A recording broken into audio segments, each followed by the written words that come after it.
தமிழ்நாட்டில் மருத்துவத்துறையின் தொடர் முயற்சிகளினால் 2030ஆம் ஆண்டுக்குள் அடைய வேண்டிய கர்ப்பிணி தாய்மார்கள் மற்றும் குழந்தைகள் நலம் தொடர்பான நிலைத்த வளர்ச்சி இலக்குகளை சஸ்டைனபிள் டெவலப்மெண்ட் கோல்ஸ் நமது மாநிலம் ஏற்கனவே எட்டியுள்ளது. இந்நிலையில் தமிழ்நாட்டில் தொற்றா நோய்களின் பரவல் அதிகரித்து வருவதை கருத்தில் கொண்டு தொற்றா நோய் உண்டாக்குவதற்கு முக்கிய காரணிகளாக விளங்கும் உயர் ரத்த அழுத்தம், சர்க்கரை நோய் போன்றவற்றை கட்டுப்படுத்துவது மிகவும் அவசியம். இந்த நோக்கத்தோடு மக்களை தேடி மருத்துவம் எனும் ஒரு மகத்தான திட்டத்தினை தமிழ்நாடு அரசு செயல்படுத்தி வருகிறது. குடும்பத்தில் உள்ள அனைத்து உறுப்பினர்களும் வீட்டிலிருந்தே பயன்பெறும் வகையில் சேவைகளை வழங்கும் இத்திட்டத்திற்காக 243 கோடி ரூபாய் ஒதுக்கீடு செய்யப்படும். மருத்துவ காப்பீட்டினை பயன்படுத்தி நோயாளிகளுக்கு சிகிச்சை அளிப்பதில் அரசு மருத்துவமனைகளின் பங்களிப்பை 50% மேலாக உயர்த்தி நாட்டிலேயே முதன்மை மாநிலமாக தமிழ்நாடு திகழ்கிறது.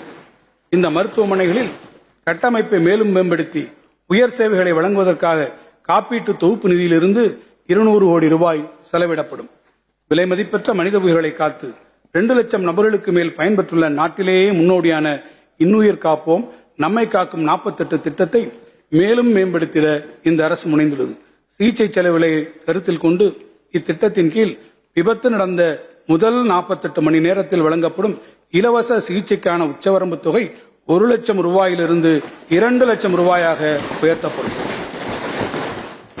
மாநிலம் முழுவதிலும் உள்ள தீவிர சிகிச்சை பிரிவுகள் மற்றும் நோய் கண்டறிதல் சேவைகளுக்கான கட்டமைப்பு வசதிகள் வரும் நிதியாண்டில் மேலும் மேம்படுத்தப்படும்.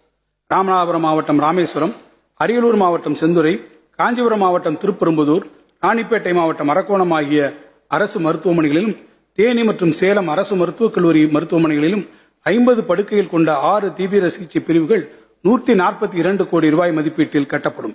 அதேபோல் ஈரோடு மாவட்டம் பெருந்துறை அரசு மருத்துவக் கல்லூரி மருத்துவமனையில் 40 கோடி ரூபாய் மதிப்பீட்டில் 100 படுக்கைகள் கொண்ட தீவிர சிகிச்சை பிரிவு கட்டப்படும்.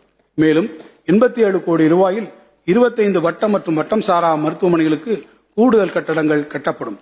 சென்னையில் உள்ள தமிழ்நாடு அரசு பல் மருத்துவக் கல்லூரி மருத்துவமனையும் 64 கோடி ரூபாய் செலவில் மேம்படுத்தப்படும்.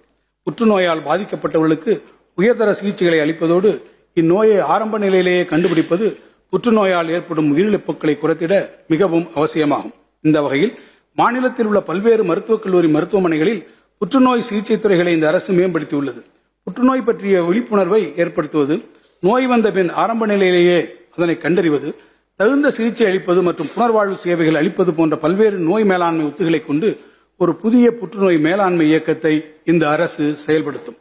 அரசு அறிஞர் அண்ணா நினைவு புற்றுநோய் மருத்துவமனைக்கு தேவையான உயர்தர சிகிச்சைக்காக கூடுதல் உயர்நிலை புற்றுநோய் கருவிகள் வழங்கப்பட்டு அதை உயர்திறன் மையமாக சென்டர் ஆஃப் எக்ஸலன்ஸ் தரம் உயர்த்தப்படும்.